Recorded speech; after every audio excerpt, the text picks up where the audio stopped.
podcast, The Final Frontier. These are the conversations of the friendship Matt Mira and Andrew Secunda. Their continuing mission. To seek out old adventures with contrived civilizations. To boldly watch episodes that one of them has watched before. Your comment on my projection, my theater projection, my theater skills at projecting. Guys, we like to start every podcast with Andy talking about his theater background. Oh, sorry. Already blew it. Welcome to Star Trek: The Next Conversation. I'm Matt Mira. And I'm Andrew Secunda. Guys, we have got a week for you. This is the week we've all dreaded. It's Angel 1. That's right. Oh, have we dreaded this one in particular? Well, I have. No. Mostly because I was aware of the episode being bad. Yeah. Like I have a vivid memory of not enjoying this episode. And upon rewatching it, well, we'll save it till the end. Sure, you don't want to rush in and say whether you enjoyed it, but you should say whether the audience should watch it, Matt. Negatory good buddy. No. Save yourself 44 minutes. All right. Use that time watching something else, like the next episode. The next episode.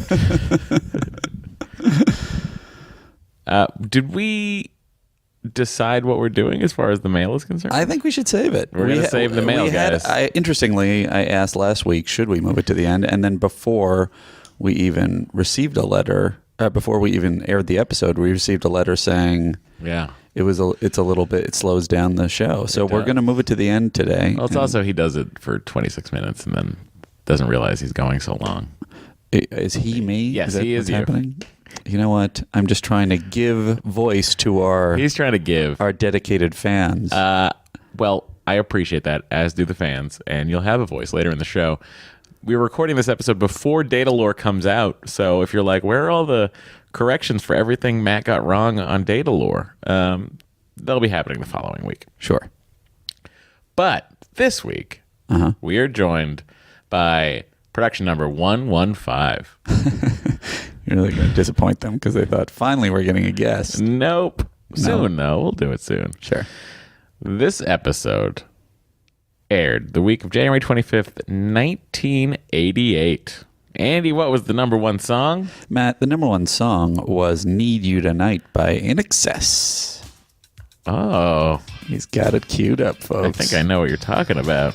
In the UK, Heaven is a Place on Earth by Belinda Carlisle. Still number one. Christ. Belinda, unstoppable. Crushing in a country the size of Louisiana. I really want to get Jane Wheatland on the show. Okay. Is that even possible? Everybody tweeted her.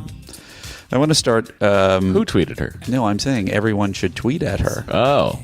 And say, hey, there's this great podcast that mentions you often, and then I can become best friends with Jane Wheatland. And then it's like, but why do they mention sign all my Frosted CDs that I don't know where they are? We mentioned you because you were number one in England the entire run of Star Trek: The Next Generation. No, actually, it was Belinda that was. Jane Wheatland was. So it's kind of a bad segue. Wait, I just assumed Belinda would never be on this podcast, whereas Jane might have some interest. Well, I think now you're just making her feel bad. But the fact that she entertained the thought for a second before I said that thing I said. Wait, Jane or Belinda? Who cares? Guys, Stardate 41636.9. Bonfire of the Vanities by Tom Wolfe was one of the best-selling books. Go ahead. That's I'm going to turn both of us down. We're both peaking. Oh, I don't mind.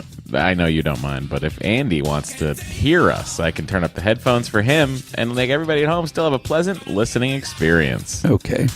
Oh, I'm going the wrong way, Andy. I'm so sorry. I don't care. The episode was directed by Michael Rhodes and written by Patrick Barry. Heavy guest cast. Speaker. I don't mean the heavy. Should you keep INXS playing for this? I don't know. It's a good song.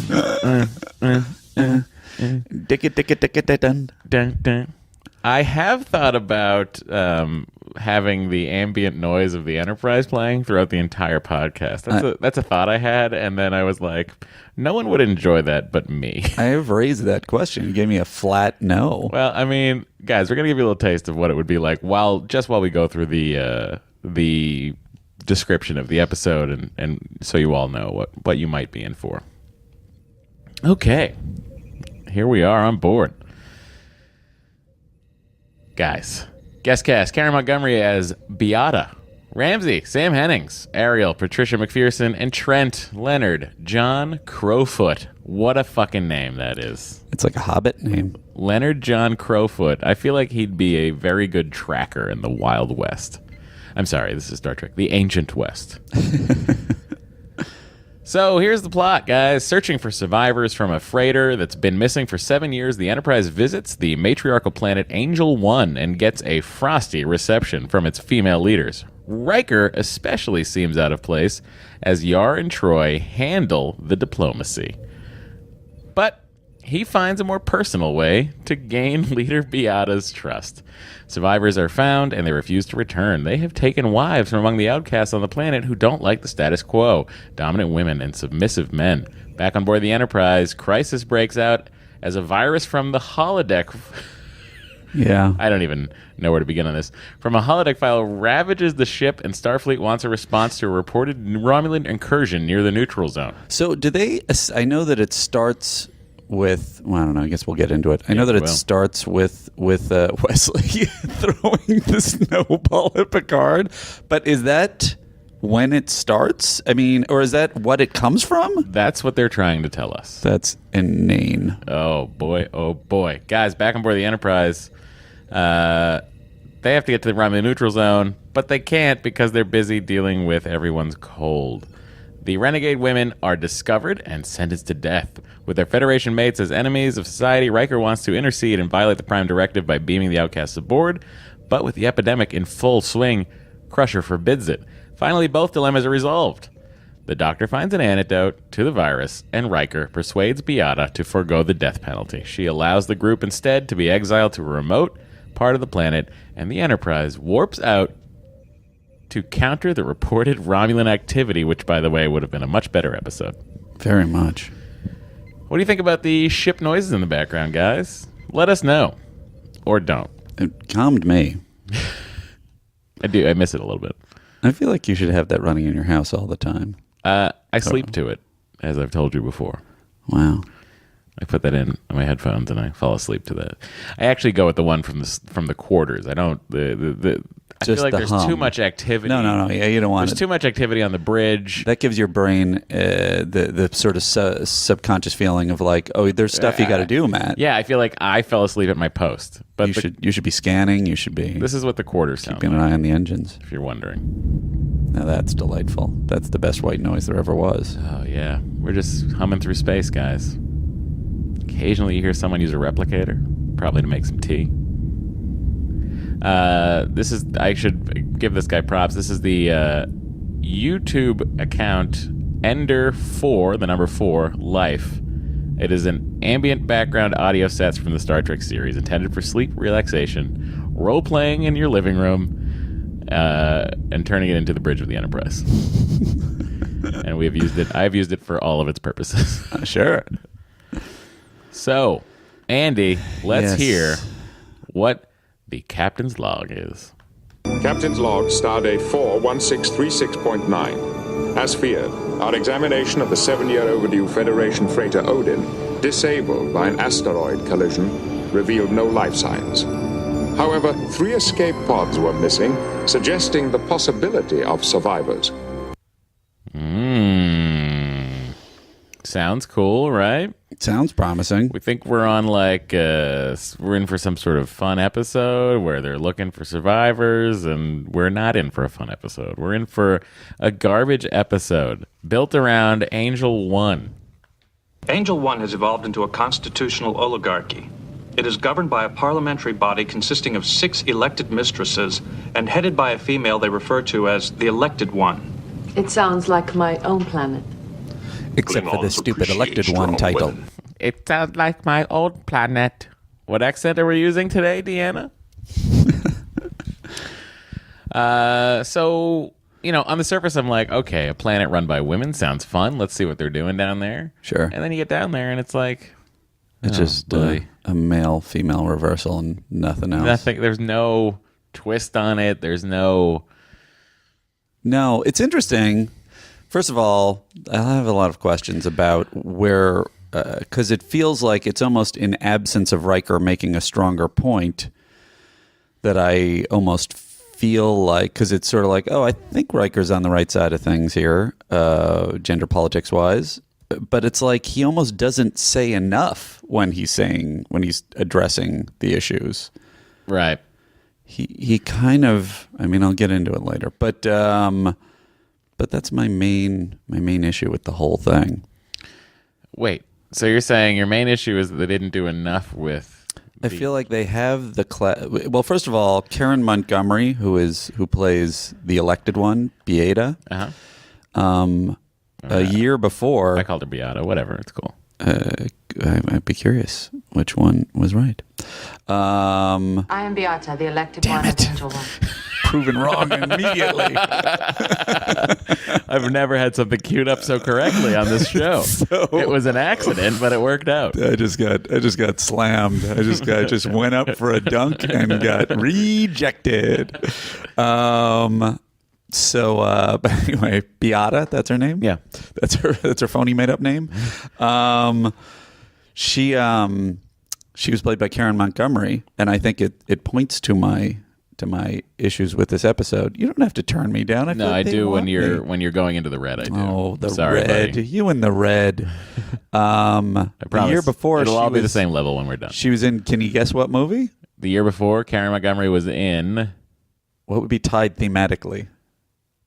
Yeah, I don't think you're going to guess it. It's comedy. 87.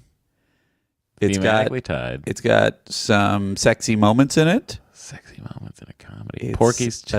It is a sketch movie. A sketch movie. Yeah. She played it's not Clue. No. Almost the same character. Oh, really? Uh-huh. I don't know what it is. Give it up. Amazon Women on the Moon. Oh, of course. Uh-huh. Amazon Women on the Moon. Which plays on 50s concepts. And I think there is a distinction, obviously, with the 50s B movies that had this happening in that, it was more like the men going, this is crazy, and then sort of, dominating the women on the other planet. But the only switch here is that they're a little more polite. I don't really feel like they make a good point. Do they? I think just seeing it is a good enough point on its own. I think it is interesting. Like, it does spin it on its head, and you're like, oh fuck, women are marginalized. It's kind of lame. You know what it is? The advantage of science fiction. I feel like I'm getting into it too fast. The advantage of science fiction. What do you mean you're getting into it too fast? This is the show. We get into it as fast or as slow as we want. Fair enough. The advantage of science fiction is to take a parallel situation and be able to comment on it in kind of a safe way, or make your underlying themes clearer. So they're addressing sexism. They're switching the sexes, and yet Beata and most of the women on this planet are kind of reasonable. I mean, yes, there's clearly an oppressive element to it, but I feel like the gender politics in our society is so much harsher. Well, I mean, they do say that the men can't vote. They don't have a voice. They're not allowed to do this, that, or the other thing. On the do they surface, say they don't? Yes. They don't have a vote? Yeah. Okay, on the surface, they appear to be a happy society, but I think that it's very clear that the men are marginalized, much in the same way that women were marginalized in the 21st century. All right. Well, then I'm going to back off my point a little bit, but I still feel like it could have been addressed more directly in the interaction. Finally, this guy backs off a point. Between Riker and Beata. Do you think it's weird how, like, I found it weird how hard, like, what kind of a hard time Tasha was having with this whole thing? She was mostly just fixating on the Riker hooking up with the lady stuff, right? Yeah, crazy. So here, let's just. Here, the female is the hunter, the soldier, larger and stronger than the male. An arrangement considered most sensible and natural. I am Beata, the elected one of Angel One. Representatives of the Starfleet Enterprise, do you wish to petition? We do. We have reason to hope that survivors from a damaged Federation freighter may be marooned on your planet. We are seeking to learn if this is so. Even a world as remote as Angel 1 has heard of Starfleet. Searching the galaxy for survivors seems a petty task for one of their mighty vessels. We don't consider even one survivor petty. Is this man implying that we put a lesser value on life than you do? Oh, shit. Not at all. He definitely came out too strong, given it that it's diplomatic importance that has already been stressed. He's like, "What are you saying, bitch? What are you saying about what we do and don't do on my mighty vessel? I'm gonna fly my mighty vessel right into your AO." That's Hickory dickory dock. Look at Commander Riker's cock. Oh, guys, I want to apologize for any reference to Andrew Dice Clay. Fair enough. So here they are in the room, Area secure? Can we talk? and they can now talk Yes. amongst themselves. Tricorder doesn't show any listening devices or anything else of a threatening nature. Oh, side note. Yes, let's have a side note. Tasha pulls the thing out She of has the a top medical of the tri- she has a medical- tricorder. she's It's got a medical tricorder, and that's what the top part is. Yeah. Why does she have that? Props. Just I don't know. Someone missed a tone meeting. Well, what a tone meeting is when the showrunner says, "And this is what I want it to look like, and this is how I want it to be." But also, why would a tricorder? They didn't have those in the old days. What is her having that little weird? They had them in the old days. vacuum duster attachment. They always had them. the little things that are part of the tricorder. The salt that you shaker. pull out. Yeah. Oh, The little thing that Spock always held and that McCoy always held. That's what that is. It's now built into the It's now built into the oh, they tricorder. had a second piece. Yeah. All right, I'm a bad Star Trek fan. I apologize. You're to not a everyone. bad Star Trek fan. You're just a forgetful Star Trek fan. Well, that also is true. Troy. There was much fear in that room. Paranoia, I'd say. But of what? I cannot say. But their fear was not focused. I sense they were all not concerned for the same reason. Undoubtedly, there are survivors from the Odin on this planet. I agree. Otherwise, why would they be so circumspect?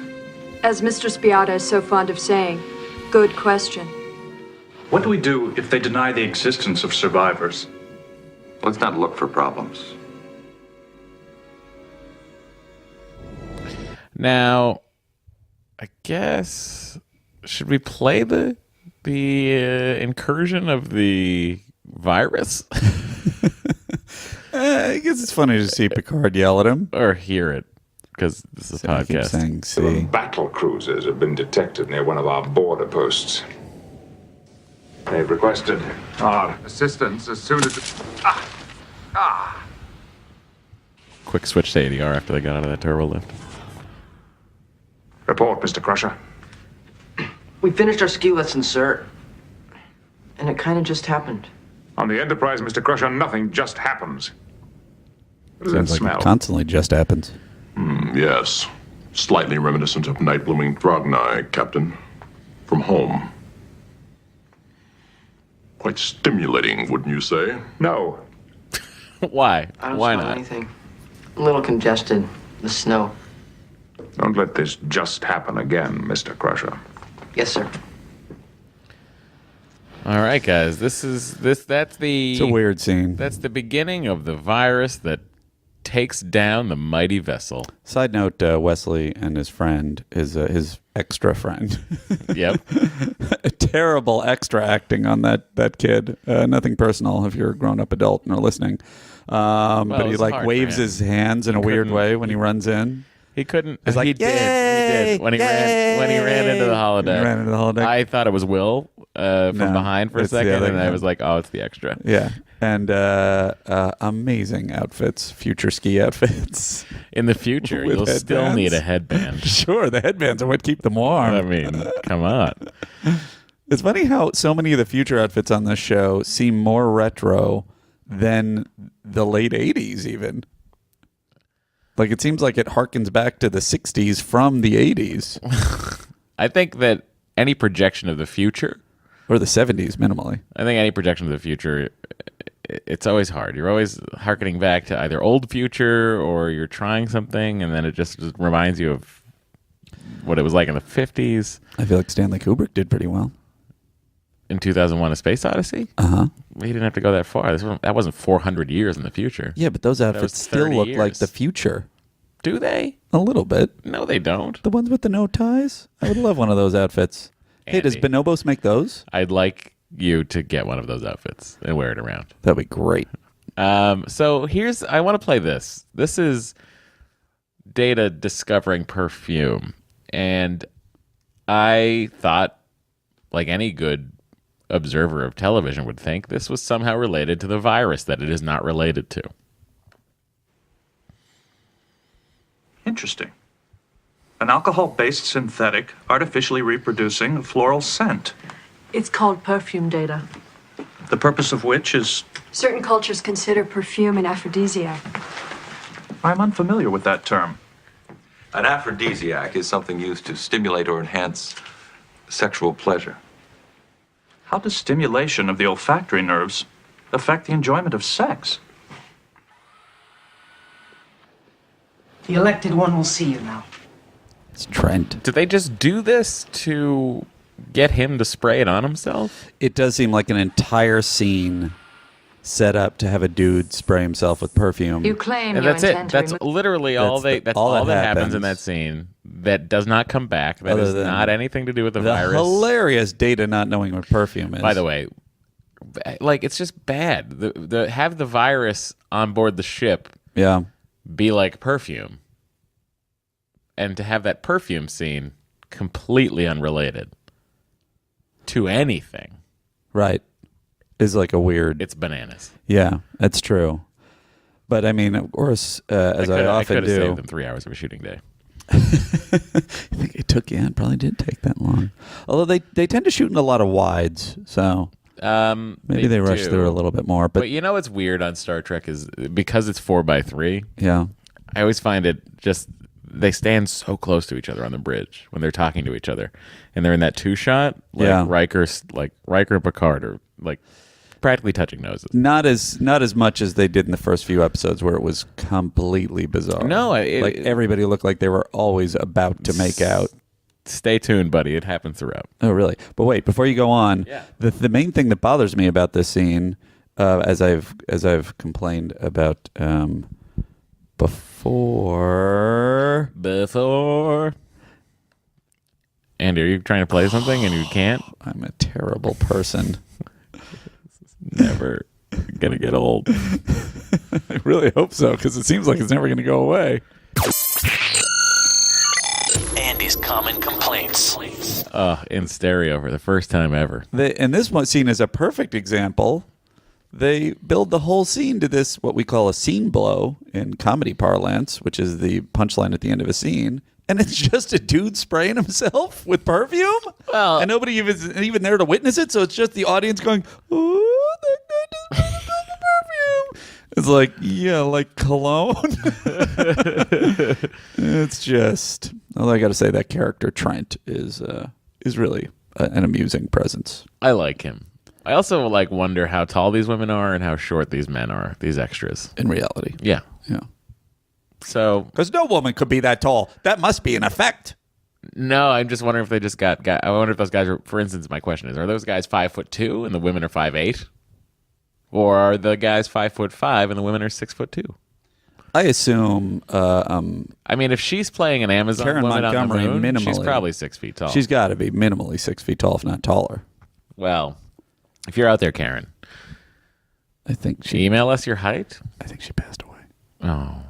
It's a real downer. Karen, if you're out there from beyond, contact us. She had a good full life. She had a lot of credits. A lot of credits. She became a producer at some point. That's great. So proud of her. Good job, Karen. Karen, we miss you. So far, I've been able to rule out person-to-person contact. Well, keep with it, Doctor. Starfleet has very important business for us as soon as the away team returns. I don't fancy the idea of my crew being infected. Oh, no. I don't know if you're familiar with music stings. Was that the sound of someone being infected? That means that he's infected. Oh, hey, I don't know where you are exactly, but around 12:26, and then I think later, when Geordi takes the bridge, there are these upward shots. Yes, that is one of them. Low angle shots, and you can see stars above him. Yeah. Is that the top of the ship? Yeah, there's a dome. I know that there's a dome. I thought that we had established that, or I thought you had said that it wasn't necessarily the very top of the ship. It is the top of the ship. Yeah, it's the top of the ship. Bo, will you please? Bo, come here, buddy. Bo is licking me. Beauregard Bosch is guest starring. We're taping at Matt's house instead of Andy's house. He knows I have the treats. Omar's probably running rampant in Andy's apartment. Sit, Bo. Sit. Bo, I know you're very excited, and Mom let you out for a reason, but I'm not sure what that is. Maybe you're pawing at something. Nice job, Andy. Thanks. I threw him a treat, guys. So, yes, the bridge is the very top of the ship. So they're just Top looking of the out of a section. window on top. Or is that just a projection, I assume? The view screen? On top. Above him. The top is it's probably a force field. It's a force field. Gotcha. But you're looking on real stars there. Yes. No, it's got to be a dome. It's got to be a dome, right? It's probably transparent aluminum. Uh-huh.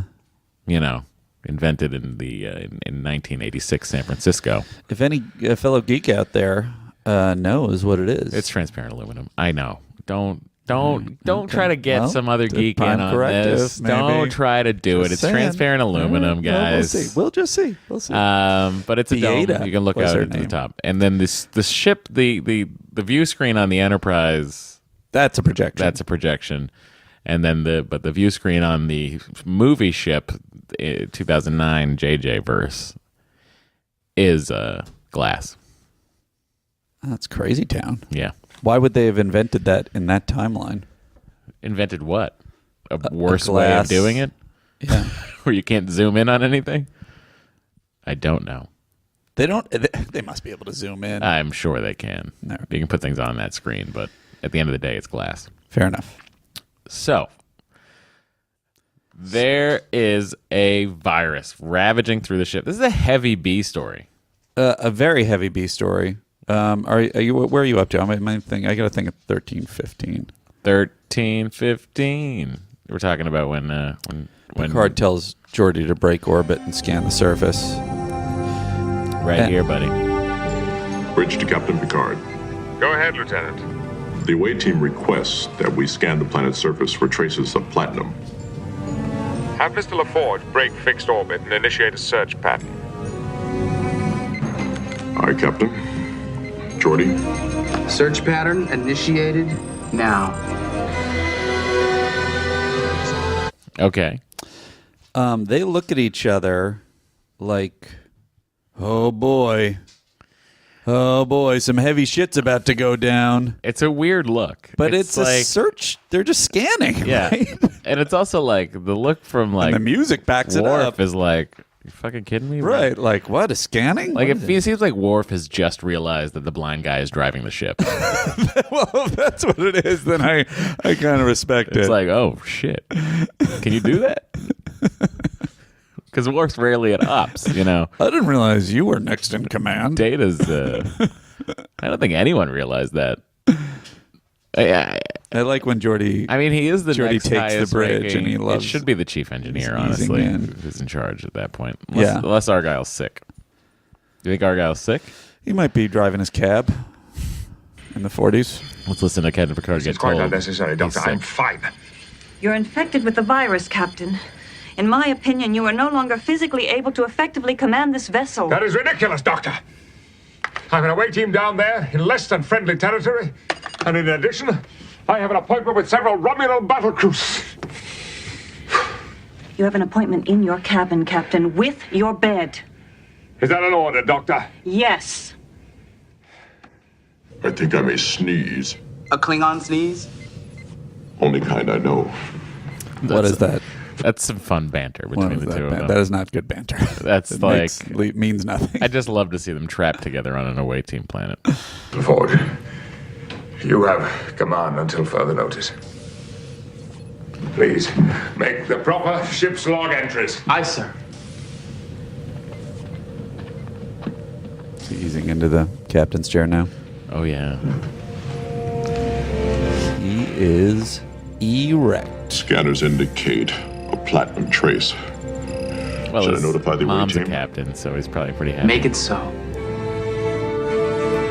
Oh, no. The blind guy's telling me to make it so.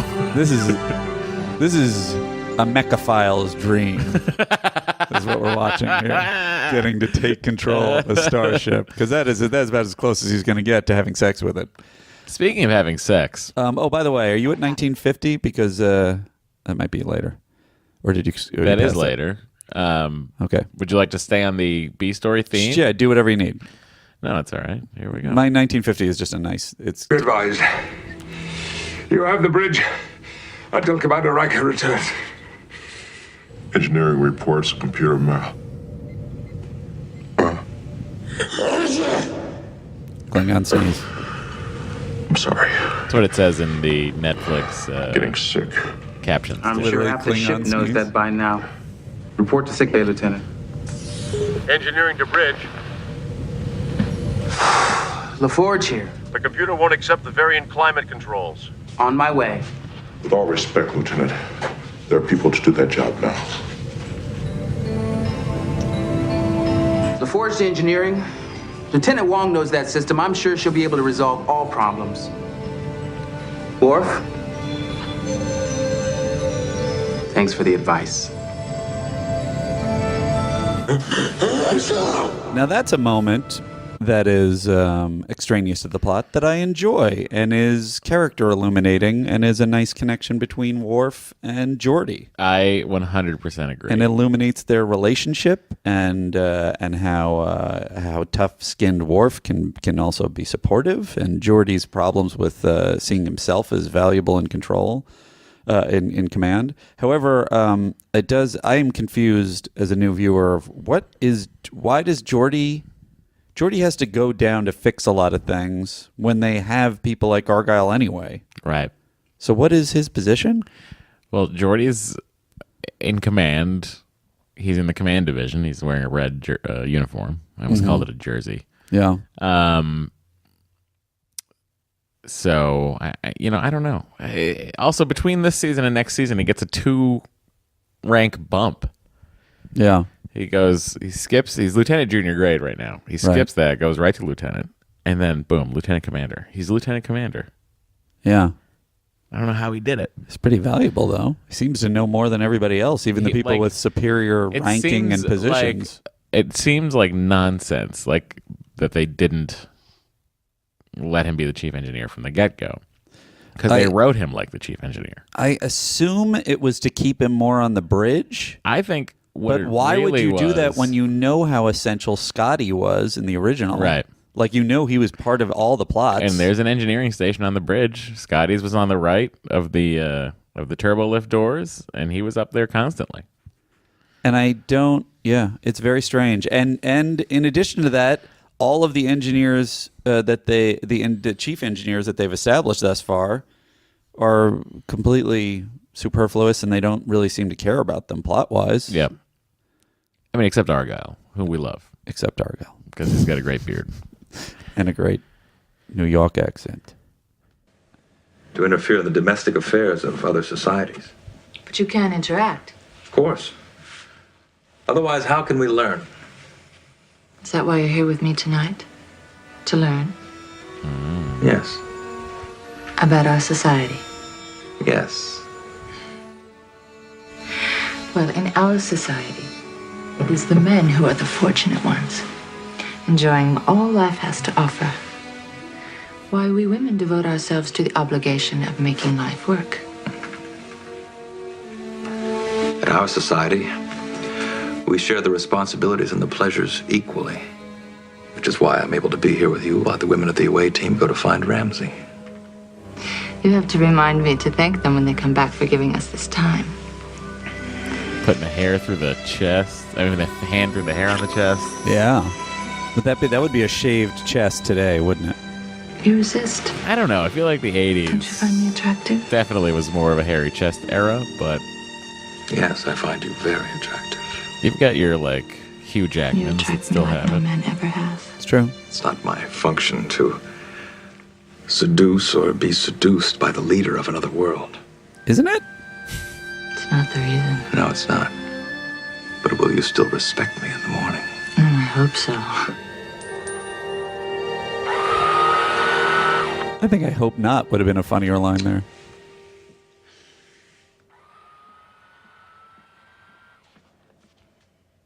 This is the scene. If you're watching, you can see a crew member reflected in that orb. Oh, really? Yeah. So, while the cat's away, Riker will play. Riker's being very Kirk-like in this episode. He sure is. And I think that is... I just think that that's something that they... I don't know if they lacked it or if they got it. Riker's womanizing. Yeah, what never feels as womanizing as this? As Kirk's. Right. I mean, Kirk usually feels like the aggressor. Uh-huh. And I think it's fun that on this planet where things are flipped, yeah, she's the aggressor. Well, yes. But I don't know. I mean, this was the heart of the scene, and then the later scene with his speech that I was sort of like, well, what is the point they're making other than the sexes should be equal in sort of a general way? Because Riker's handling it pretty well. She's treating him with a decent amount of respect. Mm-hmm. She's being pretty gentle about it. And I kind of thought it would have been more interesting if she was super aggressive with him to see how those gender politics played out. How?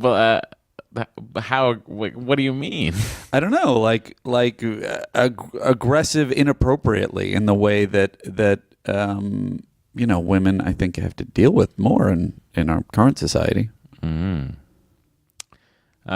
Maybe even what I would think would have been interesting is if, because he kind of is so chill about it when Troy and Tasha are kind of giving him shit about it and how he's dressing up for her and he's wearing jewelry and he's got the crazy open shirt and it kind of felt like he was so like confident and relaxed about it that it's like it's not putting him out at all, and it's kind of not a perfect gender reversal. Whereas if she put him in a position, writing wise, if they had chosen to put him in a position where he, like, she almost was sort of saying, you play ball with me and then we'll give you some leeway on this stuff with the survivors, I think that would have been a more interesting thing to see how Riker handled.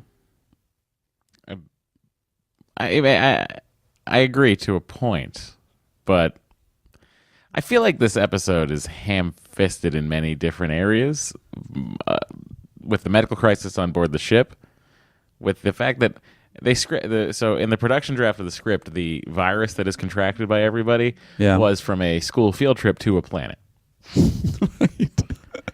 Makes, I don't know, 1,000% more sense than this bullshit holodeck thing. Yeah. And the other thing too that they changed. What if they had made it an STD that Riker moves to the ship? That Riker brought back from. Yeah. I've been reading about Karen Montgomery while we've been doing this episode of the show here. Okay. And I find it weird that she's saying, starring most notably as Princess Beata in a 1988 episode of Star Trek: The Next Generation. Why? That's what she's most known for. I feel like. Well, I don't. Can't be. Also, even she's not Amazon princess. She's not princess. She's not a princess. She's the elected one. Is that what they call her? Yes, the elected one. And then it says she moved to behind-the-scenes role, working as an assistant to screenwriter Waldo Salt, director Hal Ashby, and producer Bruce Gilbert on 1978's Coming Home. I did tell you she moved behind the scenes, man. She passed away in 2015. I feel like I didn't get to appreciate her while she was alive. She could have been on the show. Ay. Sometimes, guys, you should really think about seizing the moment. Life moves pretty fast. Mistress Beata be damned. Her wish is not my command, and neither is yours. You can't force us to go. Mr. Ramsey is correct, Counselor. The Odin was not a starship, which means her crew is not bound by the Prime Directive. Mistress Beata be damned. So this is the first instance of what the crew has crash landed on this. The survivors of the freighter Odin crash landed on Angel 1. Yeah. And then they've been found by other revolutionary types who want to change the way things are going. You know, the Susan B. Anthonys of their days. Right. And Riker just wants to beam them off, but they can't because of the Prime Directive. Now, I have some questions. So it's Prime Directive that prevents them from beaming them off. Yep. However, they're not obligated to obey his orders because they're not part of Starfleet. So couldn't theoretically he beam them off because they're just civilians and they shouldn't be on the planet anyway? Well, they're members of the Federation. It'd be like military police coming in and removing me from my home. You'd need some serious situations for that. But it's not like that. It's like removing you from someone else's home. But it's a planet. So it's not their planet. Yes. Well, that's interesting. I don't know. I'm with me. But you isn't making good points. I guess the Prime Directive stuff, and also, I mean, there's a general problem that I have, which is it's another one of these episodes where Riker basically says, "I don't care. I'm beaming them off," and it's just that's his solution. And then Data says, "Yeah, but we can't do that because that breaks the Prime Directive." And he's like, "I don't care." It's like, well, then why do we have the Prime Directive? Bridge to sick bay. How are you doing, Doctor? We have more sick than we do beds. So far, I've been forced to confine over 300 to their private quarters. We're going to be seriously undermanned if we're forced to engage the Romulans in battle. Have you noticed? Did you notice in the scene this background extra is in sick bay and on board the bridge? Oh, amazing! No, I just noticed it. That's amazing. If you look here, young Andrew. Her, right? They really also pick somebody who's really very recognizable, very identifiable. Well, it's your problem, Lieutenant. Trying to find an inoculant is mine. This virus mutates every 20 minutes. Beverly, as But we always, haven't had any in over her head due to her Yet. major if this continues, learning problems. And there she is. run the ship. Oh my God! This continues, Lieutenant LaForge. And then she just walked back that way in sick bay. Maybe she beamed herself site-to-site beam and then was helping another Enterprise person. here. Go ahead. She also could be a member of a twin crew members Could who be a serve twin. on the same ship. Yeah, here. She could be an alien race that exists as a twin, like everyone's born as a twin and they have a symbiotic life force. Yeah. I just made up an alien race for us. In the vastness of space, when the going gets rough, you gave it your all. You showed the right stuff. You managed to not blow the ship to smithereens. That's why you're... Oh, I'm playing the wrong theme. Oh, what was the theme? I thought we were going... It was the MVC theme. I'm the worst person ever. Oh, that was the MVC theme. Oh, Jesus Guys, Christ. I think it's really time for an Andy's Theory. And I will soon be taking over all sound operations on board this vessel. You've made just as many mistakes as me. That's not true. You made a lot. You are not true. I am true. I am as true as the dawn. You're not true. Why don't we just go to this part? Matt's theories are very interesting because Matt's he's really smart. Oh, this is a Matt's theory. Well, you had like 9 theories there. Okay, my theory is that this is not just a mistake by a production crew throwing the same medical extra into a scene where they're clearly having LaForge talk to sickbay. I'm supposing that she is a member of a race that is born always as twins, and their life force exists simultaneously. That's why they're serving on the same ship. They can't be separated by more than, let's say, 3,000 meters. Or they start to die. or they weaken considerably until Right. the other twin returns. That's how their hair turned white. That's or their maybe hair. that's All their hair is white. are white. All their yeah. hair is white. Right, of that entire race. Yeah. Right. Then so my theory is that the crew, production crew, did not mess up. We just didn't know the backstory. Andy's Matt's. theories are very interesting because Matt's. he's really smart. Thanks. Finally got a theory. I feel like I've appropriately given up my theory in this episode because I screwed it up the theme. No, you. When are you getting to your theory? I don't. That's my theory. We've encompassed all of the show, and I haven't heard a theory from you. I know. Andy, you can't not have an Andy's theory. Sure, I can. No, you can't. You had a Matt's theory. I had a Matt's theory, but that's just a separate thing. What, is it a separate thing? It's a separate thing altogether. One can switch we it? need an Andy's theory. We don't need an Andy's theory. Oh my God, Andy, you have to have a theory. Have a theory about Trent. Play the theme song and then have a theory about Trent. Oh Jesus! Come on, master improviser. Oh, what a douchebag! You gotta have a theory about Trent. He's so pretty. Where are all the bathrooms at? Who let an android have a cat? Is Data just pretending to be so dim? No one knows the answers, least of all him. It's Andy's theories.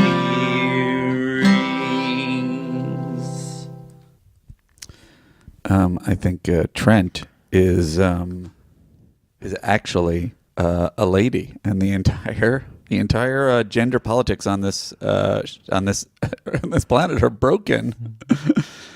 That's a terrible theory. It is a terrible theory. You forced it on me. We have a song to sing about that. But I feel like the song is Andy's terrible theory. You know, I was kind of musing around to take you inside the mind of Andrew Secunda. Please. I was musing around during this episode, like, what's my theory? And honestly, the theory that I was coming up with was that Riker is a virgin, but it was redundant with my theory that Picard is a virgin, and there's much more evidence that like Riker never has sex with these people. But it just didn't fit, and I was like, what do I get? I just gotta force a theory. What if Riker's just like an alien pleaser? You know, he just likes to get down and dirty and give them their just due. What if Riker has never ejaculated? Riker's like an alien sub. What do you mean? He's an alien submissive. Oh, I thought a submarine. I was like, what is that? I'm trying to picture that. Is that like when the cloaked vessel is fighting in the cloak? Yeah. Well, I think he's just I like don't know if a sub doesn't ejaculate. But, no, he's one of these. Tantric. He's a neckbeard. He's a milady. I don't know what those terms mean. Our audience is that does. sex stuff? It's Reddit stuff. Oh. He wants to please the ladies. Okay. And doesn't worry about himself. And these are Matt's theories. Very interesting because he's Andy's really are Matt's. smart. Yay. These theories were pretty bad. Oh. Sorry. That was fun. I really had a good time with a theory. You're good at it. Let's hear Gates McFadden acting in a scene where she still thinks that they're going to wind up putting Picard and Crusher together. No one's told her yet.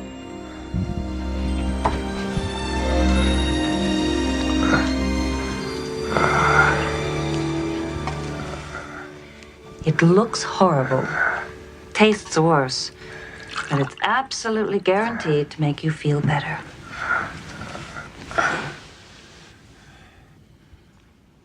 Oh, yeah. That's some deep eye contact.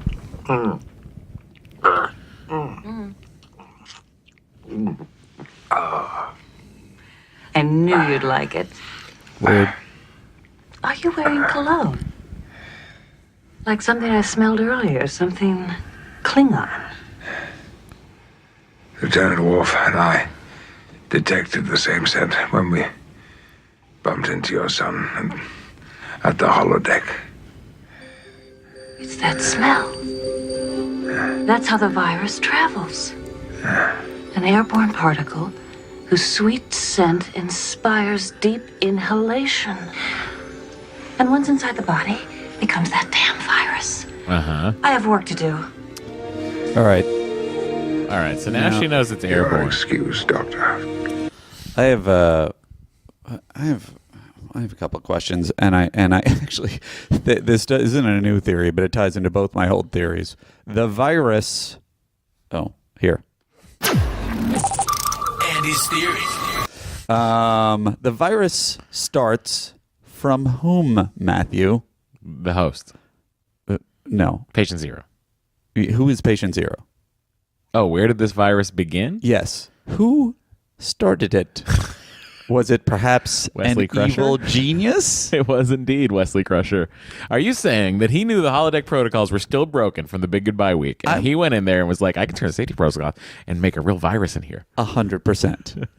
And also supporting my other theory, Beverly Crusher here, figures out what the issue is, and it's another scene of her saying you can't beam back after she figures it out. She's been struggling all episode.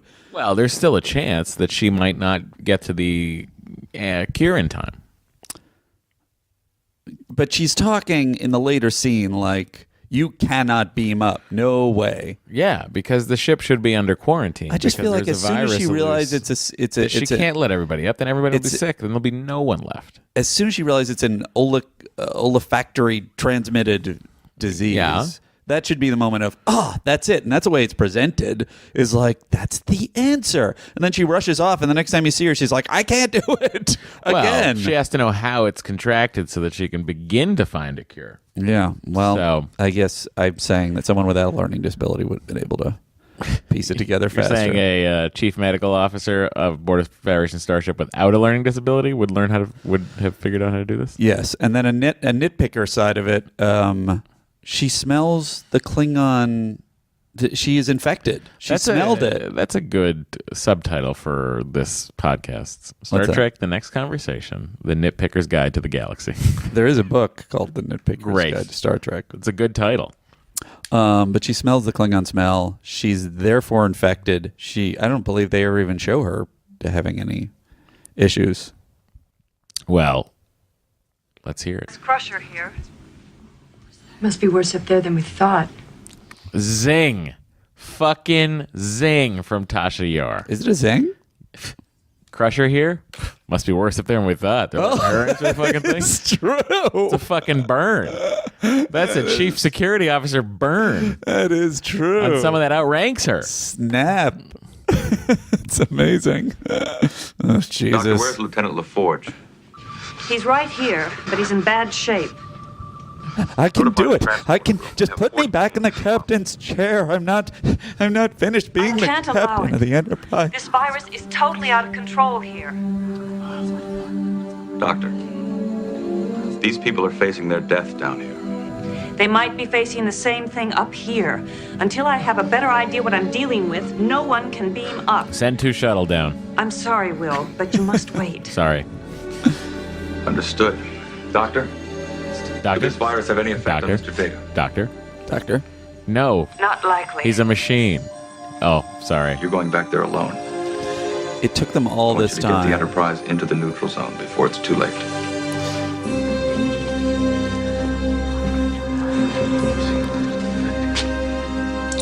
This is Data, standing by to beam up.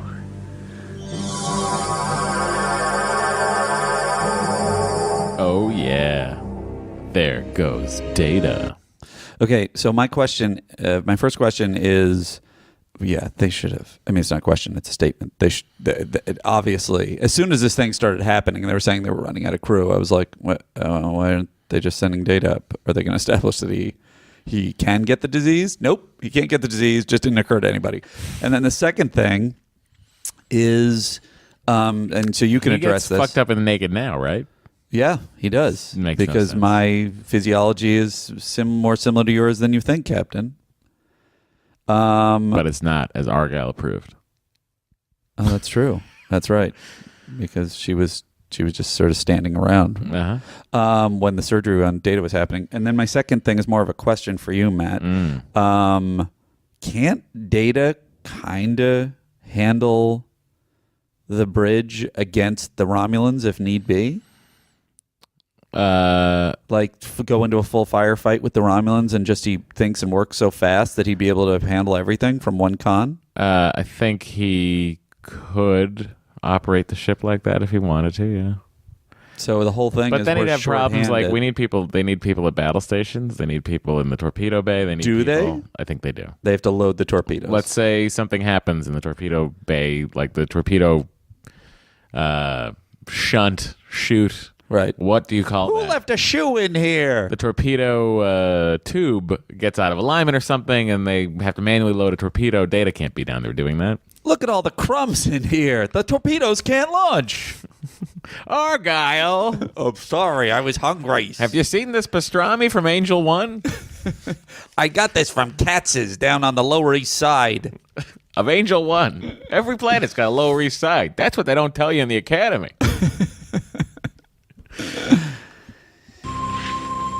I don't know if it was enough. Oh, that's a speech. Did you skip over the speech? Yeah, would you like to hear his terrible speech? I don't know. I mean, No, I'll play it. I'm okay. happy to play it. You don't have to, but go ahead. 3852 is where it starts. Or your citizens as you see fit. Make your point so we can proceed with this unpleasant business. When you spoke of the prisoners, you used the term revolutionary. Indeed, death has been known to stop revolutions. But I suspect it's not a revolution that Angel 1 is hoping to stop. It's evolution. Mr. Ramsey and the Odin survivors did not initiate the waves of dissent that are rippling through your planet. Their presence here merely reinforced the change in attitudes between men and women that was already well underway. They became symbols around whom others who shared their views could gather. You may eliminate the symbols, but that does not mean death to the issues which those symbols represent. No power in the universe can hope to stop the force of evolution. Be warned. So when he's talking about evolution, Yeah. it's really weird how they keep hitting the word evolution. I think that someone in the writer's room was like, revolution, evolution. Guys, Oh, is that I what figured it out. is? Yes. Because evolution to me would suggest that he was, as a male, saying some weird thing about the evolutionary roles of men and women. Oh, no. I think he was more talking about that they would evolve to become an equal society. But this is the thing. He never says that. He does not say that, but we are supposed to interpret that. Well, I wish he had said it. That's all. He beams up and leaves them copies of Murphy Brown. And then play 4157, or I can. I got it. You seem to enjoy it. I'm having a great time over here. To an ancient Earth game. It's also a reference to success data. I've got the inoculant. Excellent, Doctor. We still have 17 minutes left. I will inform the away team immediately. Enterprise to Riker. We are now ready to have you beamed up, Commander. Oh. Beta. Yes. I'm sorry. Oh, no. What did you do, Andy? Did you have the wrong time written down again? What did you want? Oh, no. Sorry. Keep playing. Okay. And the prisoners are with us in the Great Hall. I want you to lock in the transporter. Prepare to evacuate the entire group. But for now, stand by. Right. Understood, Commander. Okay, and then play. So he gives him that directive, and then at 43. At 43. Little time left for revolutionary or evolutionary upheaval. As some have observed, we may not be able to stop evolution, but perhaps we can reduce it to a slow crawl. For a man, can be very clever, Commander Riker. Oh. Wink. Riker to Enterprise. Relay my previous order, Mr. Data. It's cheaper to have us beam up in front of an empty wall. That's why we moved over here. Well, my point was going to be under that. The thing? Oh, the thing I talked over? Yeah. He says After he goes through the whole thing, it's okay. It doesn't matter. He says, basically, belay my previous order. Just beam the 3 of us up. To basically, don't beam the rest of us up. After he was hiding that from her. So basically she says, you're very clever. I really appreciate your words and your straightforwardness. And he goes, all right, never mind. We're not going to fuck him over in front of everybody. Oh, I think it was very... She was standing there when he gave that original order. No, she wasn't. She was not? No, that was in private because that was their secret plan to break the Prime Directive if all else failed. And that's my question. What is the point of the Prime Directive if it's just like, yeah, I mean, we should stick the Prime, unless we really I think it's to save life. I understand that, but then we would be. I think she's there. I think she's there. It's the malleable I think she's there. directive. All right, let's go back to it. It's what timing was that? It is 41:57. She's there. Is it? Yeah. Hang on. I don't believe you. She's right there. We will adjourn to consider your words. Wait. Oh, is it right after this? Yes. Oh, she leaves. Yeah, they're just in they're just amongst all the prisoners and people. Well, and the guards and the other people. I just don't feel like they would be I don't think it was a plan. I don't think it was a plan he was trying to hide. Oh, it's 100% a plan he was trying to hide. Disagree. It doesn't make logical sense that they would be trying to why would she be arguing I'm anything? sorry. You think something on Star Trek doesn't make logical sense? Well, that's and fine. it's impossible in the first season of Star Trek The Next Generation for something to not make logical sense on an episode where they have gotten a disease from the holodeck? Well, yes, but you're arguing that doesn't make sense in that the writer's intention was for him to that he was not trying to hide that he was going to beam them all out of there if they voted against him. And the whole pretense of the episode is maintain diplomatic relations and don't inflict our will on them. So he wouldn't have been saying it in front of them like, well, if it all goes wrong, I just want you all to know that I'm going to fucking do whatever I want to do. There's no way that that's what they intended. Well, then maybe he's like, well, fuck you. I was going to do it anyway, but I'm outie. Well, that's my problem with it. Welcome home. It's good to be back. Are they recovering? Slowly, but yes. And the captain? Captain is fine, thank you. A weird tap on the shoulder there. Data has been briefing me on the away team's comportment, number 1. We improvised, sir. I look forward to your reports. Don't we have a call to pay on the Romulans, Captain? Indeed we do. Mr. Data set course for the neutral zone. Warp 6. Coordinates set. Warp 6 on your mark, sir. I can't say it. Sir?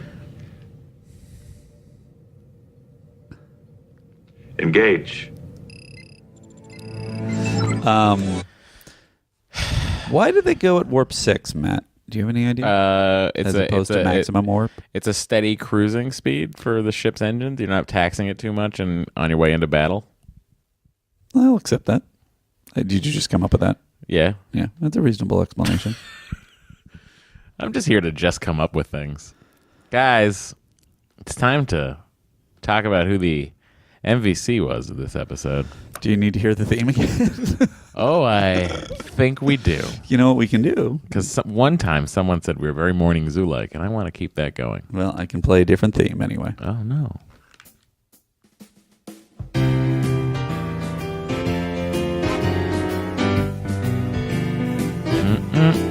Well, it's the MVC, yeah, the MVC. Only Matt and Andy know who it's gonna be. Will it be Data, Riker, Troy, or Dr. Crusher? Gotta fill the time with something, at least until season 3.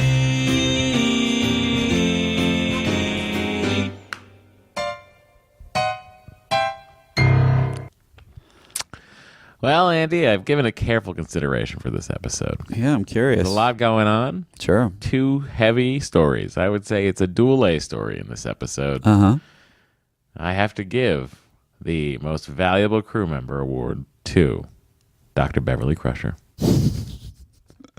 That's insanity. Why are you laughing at me? That is insanity. If she can't cure them, the ship, they all could die. Yeah, she put the outpost that is being attacked by the Romulans and the entire ship in danger by being such a poor medical officer that she couldn't figure it out even after she realized it was being transferred through smell. It took forever for her to figure it out. But without her, where are they?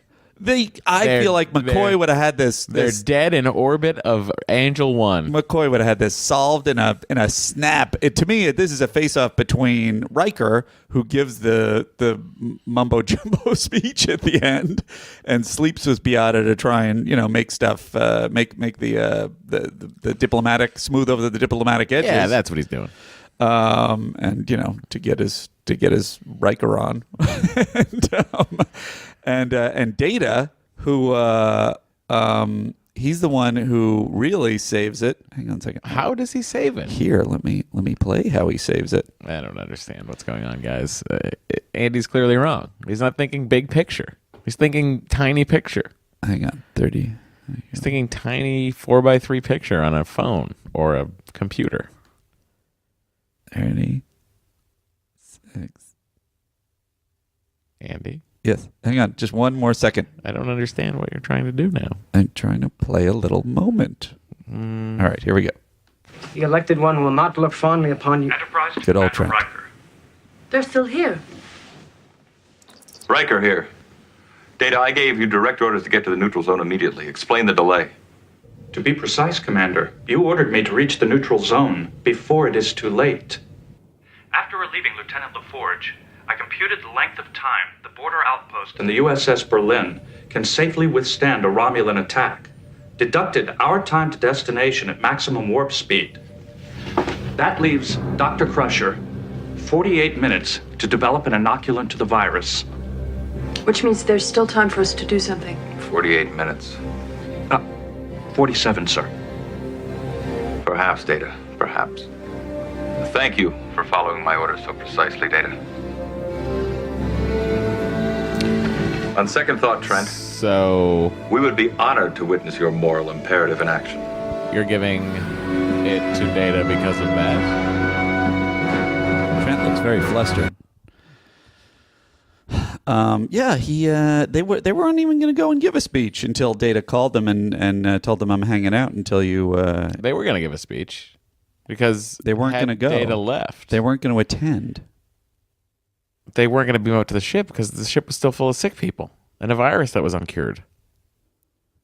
No, I understand that. But they were going to hang out there. But they weren't going to attend the execution. I agree with you now that I'm saying it out loud, is that it doesn't make writing sense, and that's why I was confused. I still maintain, because basically what they're presenting there is Data called them, told them, I'm hanging in orbit because I have 47 minutes left. There's no reason for them not to go to the thing, is what I'm saying. But they weren't going to go to the thing before he called. Again. And then it changed. Doesn't make a ton of sense. However, I will say that he also took over the ship, so there would have been nobody running the ship when he went up. Yes. So the ship would have been destroyed there. Been destroyed where? Well, at least would have. You wouldn't have saved the outpost. Wouldn't have saved the outpost in the neutral zone. We don't even know if they did. We have to assume they did, right? Who knows? Well, they at least gave them a shot to. I'm just saying. Well, then why not Riker? He's the one that gave the speech. Because Crusher enabled the people that we love and see every week to survive. All right, you've convinced me. Yay! MVC, Dr. Crusher. We did it, America. Well, I was really misled. It's time for the Andes, Andy. Okay. The Andes, you say? Yeah, where we find out how many Andes we give this episode on a scale of 1 to 10 Andes. The Andes. Or some other method of ranking. We're working on it. We are indeed working on it. I think I'd like you to rank this episode first this time. Oh, I'd be happy to. Angel 1, more like Angel None. No. 1.5 Andes. 1.5, really? A real snooze-a-lose on this episode. You know, it's That's interesting. It's getting the 1.5 because I enjoyed LaForge, Worf, Crusher, and Picard. Those are the things I enjoyed of this episode. You know what's interesting is I wanted you to go first because I always feel like what happens is I give my ranking and then you give your ranking and it's a little bit lower than mine. And I want to see what would happen. And I give it a 2. Oh my God, is that real? Yeah. Oh, Andy, I guess we just like things a similar amount, but me a little bit less. Yeah. It's interesting because I kind of feel like I like Geordi being in charge. And agreed. Totally agreed. And I mean I guess it's just a bottom line is like where you fall on the same evaluation because it's definitely snoozeville. This episode is so snoozy. Just nothing. So Swayze, it's crazy. Yep. That's from Goldberg, isn't it? It is. Yeah. So, Andy. Yeah. It might be time. Oh, for letters. To open up hailing frequencies. Okay. Open up hailing frequencies, you say? I do say that. Captain, we are being hailed. I'm all discombobulated. Well, we changed the format of the show seconds into it. So... okay. Our first hail is from Ben Randall, who tweeted at us. If this is regarding the Big Goodbye, if Picard brought real lipstick into the holodeck and made the hologram use it, it would stay on his face. Creepy. # creepy. You're saying that he would bring real lipstick into the holodeck and ask the fake woman he made. Yeah. I thought it was really funny that he would crazy. do that. What are you holding, Captain Picard? Don't worry about it. Get to your station. This is a letter from Troy Ray. It's a little longer, but we have less letters this week. I have a question for you as writers. A lot of your criticism of this first season of the show has been about character development or lack thereof. There's also been writing for characters that seems way out of character for them. A lot of Andrew's questions and criticisms are things which become resolved over the course of the series. So they seem invalid to longtime viewers. That's where my question comes in. How much... Hiya, Bo. No. How much about a character's personality or background is appropriate to put in the show ASAP? Would doing that avoid attracting your criticism or questions? If there is a show Bible, how do you convey the information in that Bible in 42-minute segments? Or do you take a page from Aaron Sorkin and say nothing about a character personality or history is true until it appears on the page and then on the screen? And then the last example he has is Captain Picard's favorite drink is Earl Grey served hot. Is it good writing or bad writing to learn that from the show over the course of a decade when he orders that drink whenever he gets a chance? Or... would it be good or bad for him in some early scene of the show to say, I love Earl Grey, it's my favorite drink. Thanks for your time, and thanks for the podcast. I believe... likes and dislikes are not character traits. Well, she also says, an example, almost everything we know about Lieutenant Tasha Yar comes to the viewer after Denise Crosby leaves the show. We learn about that about Tasha through the reactions and dialogue of the other characters. Is that good writing or bad writing? We are looking at this show as people who are watching it for the first time. I'm just here to sort of go, well, Andy, they kind of fixed that. But as someone revisiting and watching it, I think a lot of, if not all of Andy's criticisms are very valid for what they're doing with this. I would say also the like Captain Picard with Earl Grey, even though it's not a major point, and I think he's just using this as an example, is like, yeah, I don't mind finding that out later. I don't care. I think the problem I would have is if it's Captain Picard is a big coffee drinker, and then suddenly, without explanation... Would you join me on the bridge for this? I think that'll help. He's suddenly drinking Earl Grey, and that's the kind of thing that I have a problem with. I don't have any problem with them slowly revealing stuff about characters. I think my main problem with...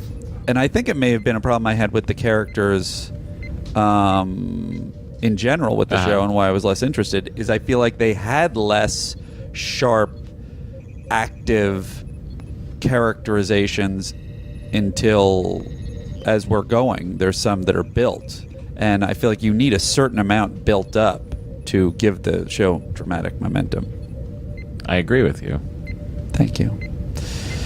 But I mean, it can't, we can't... we're not going to blame them for character trait. It's kind of distracting. We're on the bridge. I mean, there's stuff going on behind us. I don't know how those people think. Well, I mean, there's a lot happening. But, like, for instance, when we find out Riker loves jazz, it's not... Right. There's a difference between someone loves jazz and the only thing they say about themselves is they ran away from rape gangs. There's a difference in character development there. Well, more of my problem with the rape gang stuff is I don't feel like it adds up in her characterization in a clean way. Yeah. I get that they're sort of saying she's aggressive and she's a survivor, but I just feel like it could be done in a more elegant way, and then sometimes she's acting like a child, and sometimes she's acting sexy, and it's just all over the place. It is a little all over the place. Okay. So we also got a letter, or in subspace communication, from Drew DeFonso Marks, our friend, who had written, "Can't Geordi be a pedophile and a mechaphile?" Referring to two not contradictory, as his point, theories. I did amend the pedophile theory to say that he's a mechaphile, and I did not respond to it. And then about a month later, so that's why I'm bringing it up. Drew wrote to me, "I'm bumping this up because this question is, quote, important." So Drew, you got your message in, and as just an FYI to everyone else, you're not going to get your unread letter read by bumping it up. I just have to deal with him directly. So, oh, that's interesting. Charlie Short writes, "Hey fellas, a few things on the episodes you've covered already, but on this season in general, it seems like every script," and this addresses exactly the point you were making, Matt, "it seems like every script is two stories that are being slammed together and suffer as a result. Hyde and Q, Justice, and The Big Goodbye all have cool ideas at their heart, but they seem overstuffed and at the same time underdeveloped. If that makes sense," I think it does make sense, Charlie. Totally. "I love the idea of Picard tricking Riker into giving up the power of the Q, but the granting of the wishes is done so poorly it makes me hate the episode and ruins what comes before it. 100% agree. Thanks, guys, and keep up the good work. You got a dog about to leap on you, Matthew." That's what I do here. I have Bo that likes to come on and hang out. And I mean, you basically already addressed my last point on that thing, which was in Angel 1, they do the same thing with the virus plot and the ladies on the planet. I mean, they're very heavy stories that are encompassing the entire crew. Like, it's crazy. You can't have, like, I like a story when, like, Worf's parents are visiting and there's a crisis on the ship. Like, that's a story I like. Right. Where it's like, I don't have to focus on Worf's parents visiting. It's a fun little B story. Right. Right. I don't want character story. I don't want the death of Colony and the death of the starship for two unrelated reasons. Right. That's why when in the second scene you fucking put that perfume in my face. Yeah. They better be related reasons. Yeah. Like, I would love it if, like, in the beam out, something happened that went up, the scent somehow returned to the pad, and that's how the virus started. You know what? That's, I think, why I was misled by Data's move. And it was presented with this dramatic thing of like, wait a minute, the thing that's happening on the ship is changing everything. And then once we pull it apart, it's like, wait a minute, it had no effect on it at all. Nothing. Riker just happened to make a decision to go and give a speech then. And by the way, they play triumphant music, and Trent looks all flustered when he runs out the door. Yeah. And it's not clear what was decided that's going to help anything. Nothing. Anyhow. Just as a side issue, Timon Singh, I wonder if he's related to Khan Noonien. Oh, shit. He writes, "It's cast Star Trek CBS, just chilling out for James Frain's birthday. Can't wait to see Michelle Yeoh." Michelle Yeoh. Oh, wow, I'm such a fan of hers. I've been pronouncing it wrong for a long time. I've been a fan of hers since Police Story 3. Wow. Not Super Cop, as it was later retitled. In America. Can't wait to see her in command of a starship. Me too. She's the best. She's such a badass. She's the captain of not the Discovery. She's like a different captain, huh? Yeah. I'm just wondering how they're going to deal with two different crews and how they're going to make that work. I kind of like that idea. Colin Keane then writes, I don't know if you could tell, Andy, but we've just beamed over to the Voyager. It sounded vaguely more pleasant and familiar to me. Colin Keane wrote, "Hey, Matt and Andy, had an idea for either a segment or a category in the end of season Andy's." Oh, I was thinking he was saying it for every episode. But no, we're the end of season Andy's. We're doing an award show, remember? Matt, you should dust off an old Nerdist classic and give the most awkward, cringeworthy moment the designation Alpha 39. Okay. I can do that. Also wanted to say the show has filled the James Bonding-shaped hole in my podcast queue. Keep up the good work, and thanks for the reminder that I'm not the only one who enjoys picking apart movies and shows that I love. Thank you for listening. You sound like someone who's going to enjoy the fact that pretty soon James Bonding will be back. It is exciting. But that means, we fill the hole with both of these shows. Don't not listen to one. No. And that is your hailing. Your Talk hails. Salad Talk Salad and Scrambled Eggs, the Frasier podcast, is also back, Andy. You are just overstuffed. I don't know if you noticed, but hiatus has happened. So James Bonding is back. Talk Salad is back. Matt and Dory's Excellent Adventure is still going. Star Trek: The Next Conversation, cruising along at Warp 6, and the Nerdist podcast. I'm back on there as well. When you say all this stuff, I don't feel like you're Amzadi. And it upsets me. Andy, I'm here for you. Trading frequencies closed, sir. That's it, huh? That's right. What a fun week. Guys, if you have any prime correctives, you can reach us at our email address that I never know. It is sttncpod@gmail.com, and you can tweet us at Star Trek TNC. And that's it for now. Yeah. And then also, you feel free. We don't have a voicemail set up, do we? And let us know if it worked better with the mail at the end. Let us know, yes. We should get a Google voicemail set up. I know nothing about that. Oh, people could call us and leave us voicemails. Oh, that'd be great. That'd be a fun thing to do. I think we'll do that. We have one over on the Excellent Adventure. Okay. So I think that would be a great thing to have on Star Trek: The Next Conversation. We hope you're enjoying the episode. Please let us know how you feel about the ambient bridge noise. If that's making you annoyed or making you happy. If you like driving in your car with it. Let me know all of those things. You can also tweet individually at us. I'm at Matt Mira, MATTMIRA.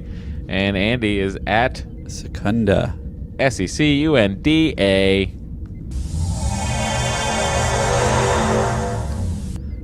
Matt, I'm on the bridge alone. I'm the only one that hasn't gotten the cold. Oh no. Let's see how to pronounce Michelle. Michelle Yeoh. Yep. Michelle Yeoh. Yep. What happened? Oh, I'm on a turbo lift. Am I there? I guess I'm there. I guess I stepped on with you. Well, I think we had a pretty good show. What do you think? I thought it was okay. I felt it was maybe it was a little bit sleepier than a regular one. No, I liked it. I think we did a great job. You always feel like we did. This a good is my job. deck. All right, see you, pal. Going to the holodeck.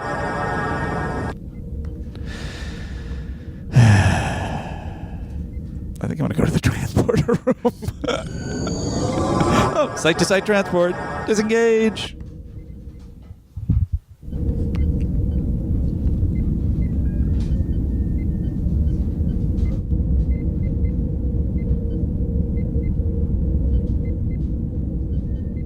I hope some of you left this up just so you felt like you were driving on the Enterprise. Okay, bye. It's like a bonus track.